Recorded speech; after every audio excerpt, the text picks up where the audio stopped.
Sir, मैं तो मांग करूंगी कि इस बजट का नाम बदलना चाहिए, क्योंकि ये देश का बजट नहीं, ये सरकार बचाओ बजट है।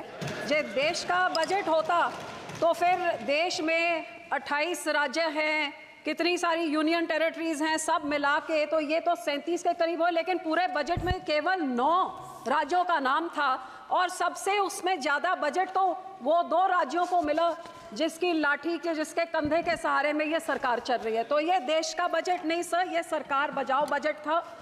और सबसे बड़ी दुख की बात तो ये है कि बजट में नेचुरल कैलेमिटीज और धर्म के नाम पे भी पक्षपात किया गया है। ये तो मैं पहली बार ही देख रही हूँ। बहुत अच्छी बात कि आपने धार्मिक स्थानों को, बोध गया को, राजगीर को, जहाँ जहाँ आपने दिया, बहुत अच्छी बात है। लेकिन जिस श्री दरबार साहब पे, अमृतसर साहब पे रोज 2 लाख लोग नतमस्तक होते हैं, उनको मुफ्त खाना मिलता है, सबसे बड़ा दुनिया भर, देश भर के लोग वहां पे जाते हैं, और जहां पे सारा दिन सरबत के भले की अरदास होती है, उसका तो आपने नाम तक नहीं लिया। और फिर मैं नेचुरल कैलेमिटीज की बात करूं तो फ्लड रिलीफ आपने राज्यों को दिया, बहुत अच्छी बात। जैसे मेरे सहयोगी ने मेरे से पहले बोला कि ये जो पानी आता है हिमाचल को आपने दिया पैकेज, तो हिमाचल का पानी पंजाब में आके पंजाब को जब डुबो देता है और तबाही मचाता है, तो पंजाब को आप क्यों भूल जाते हैं? जब पानी डैम में भर जाता है तो आप डैम खोल देते हैं और हमारा पंजाब डुबा देते हैं। जब घग्गर रिवर का लेवल ऊपर हो जाता है तो चुपचुपीते 7 के राज्यों को बचाने के लिए बंद तोड़ देते हैं और हमारे गांव को डुबा देते हैं। तो जब बाढ़ आती है तो उनको आपने दिया पैकेज में, उसका आपको आभार प्रकट करती हूँ, लेकिन हमारे राज्य के साथ क्या दुश्मनी है? क्या पंजाब के जनता, पंजाब के लोग, पंजाब के किसान, पंजाब का इंफ्रास्ट्रक्चर सरकार को मैटर नहीं करता?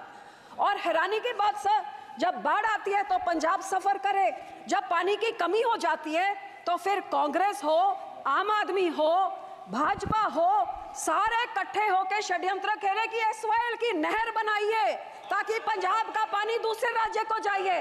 तो जब पानी कम होता है तब तो हमारा पानी चुराना चाहते हैं, जब पानी उनमें ज्यादा हो जाता है तो पंजाब को फ्लड कर देते हैं। और सर, आपको मैं ये भी बताना चाहती हूँ, तकरीबन 70 साल पहले इस सरकार ने, कांग्रेस सरकार ने रिपेरियन प्रिंसिपल्स के खिलाफ हमारा पानी राजस्थान को दे दिया और कहते थे 1 साल में उस पानी का कॉस्ट क्या होगा आपको डिसाइड करके मिले।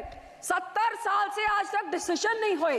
तो जो पानी हमारा दूसरे राज्य को रिपेरियन प्रिंसिपल के अगेंस्ट जा रहा है, या उसको बंद किया जाए या हमें उसका पैसा दिया जाए, ये मैं आपसे आज मांग करती हूँ। सर, दूसरा मैं ये भी आपसे मांग करती हूँ कि सेंट्रल ग्राउंड वाटर जो कह रहा है कि पंजाब के सारे ब्लॉक्स क्रिटिकल हो गए हैं, हमारे ट्यूब में, हमारे वेल्स में पानी नीचे जा रहा है।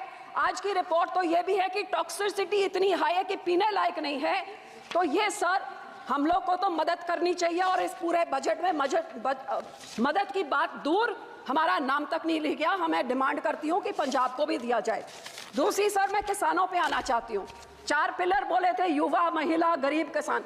किसानों को तो मैं बोलना नहीं चाहती, जो कितने किसान खुदकुशी कर चुके हैं, शहीद हो गए हैं, आज तक धरने में बैठे हुए हैं। लेकिन जो ये किसान हकी सरकार होती जो कहती थी 2022 तक हम किसान की आय दुगनी कर देंगे, तो मुझे इतना ही समझा दे कि 2022-23 में तो एग्रीकल्चर ग्रोथ 4.7 थी, तो फिर पिछले साल 1.4 क्यों रहेगी जिनकी पॉलिसीज इतनी अच्छी है? हकीकत यह है कि किसानों के ये दुश्मन हैं, किसानों के हिमैती नहीं हैं। आज हर एक तरह से महंगाई की मार देखिए। आज जो 8 साल पहले 40 किलो का बीज का एक बैग होता था, वो 800 से 1200 होता था, 2000 हो गया।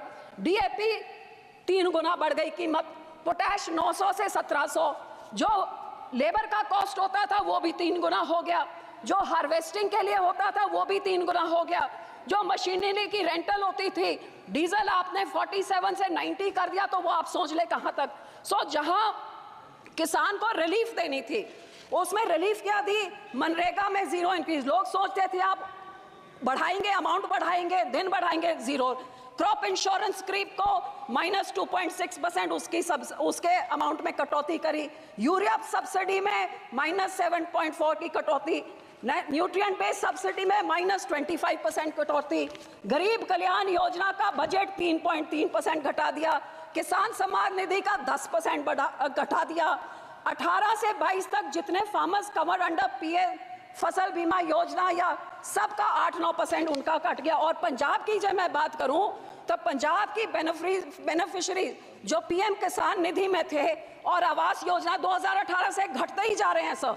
तो मैं ये कहना चाहती हूँ कि जो किसान देश का पेट भरता है, किसान सबसे ज्यादा जो योगदान पाता है, ये 80 करोड़ लोगों को जिनको आप फ्री राशन देते हैं, उस किसान के साथ आप दुश्मनी क्यों दिखा रहे हैं? मैं अपील करती हूँ सरकार को कि जो MSP legal guarantee Swaminathan commission की रेकमेंड C2+50% उसको लागू करें। मैं ये भी बेनती करती हूँ, सजेशन सब 2-4 सजेशन देती हूँ कि जब तक आप नहीं करते कम से कम भावांतर स्कीम लाइए जिसकी एमएसपी पे नहीं बिक रही हो, मिडल जो बीच का रह जाता है वो दे। एक फार्मर फ्रेंडली क्रॉप इंश्योरेंस कोई स्कीम आप लेके आए जिससे किसानों का फायदा हो, इंश्योरेंस कंपनी का नहीं। और जो किसान के जो इम्प्लीमेंट्स हैं इन पे आप जीएसटी को खत्म करिए ताकि किसानों का कुछ फायदा हो, उनकी फल सब्जियां बचे, जिससे किसान की महंगा मॉनसून आ रहा है, टमाटर के रेट कहां चले जाएंगे। जी आप इम्प्लीमेंट्स में जीरो करें तो बहुत कुछ फायदा हो जाएगा। सर आखिर में पंजाब की इंडस्ट्री 7 की स्टेटों को टैक्स इंसेंटिव्स देके तबाह कर दिया, हमारी इंडस्ट्री भाग गई है।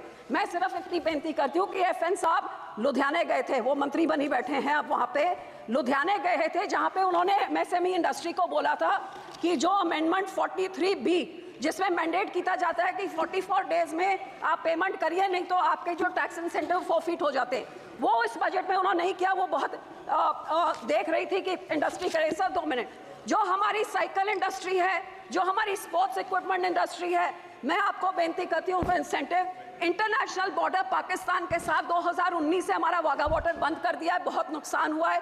ये बॉर्डर खोला जाए और हमारे राज्य को कोई टैक्स इंसेंटिव्स दिए जाए, साइकिल इंडस्ट्री को, स्पोर्ट इंडस्ट्री को बॉर्डर खोल के, ताकि हमारे इधर का व्यापार बढ़े और नौकरियां भी बढ़े। आखिर में सर मैं सिर्फ आपको यही कहना चाहूंगी, ये कांग्रेस पार्टी और आम आदमी पार्टी ने 10 सालों में पंजाब के खजाने को लूट के तबाह कर दिया है। हमारा यहाँ पे इतना ज्यादा करोड़ 3.4 लाख करोड़ का कर्जा एक छोटे से राज्य पे चढ़ गया।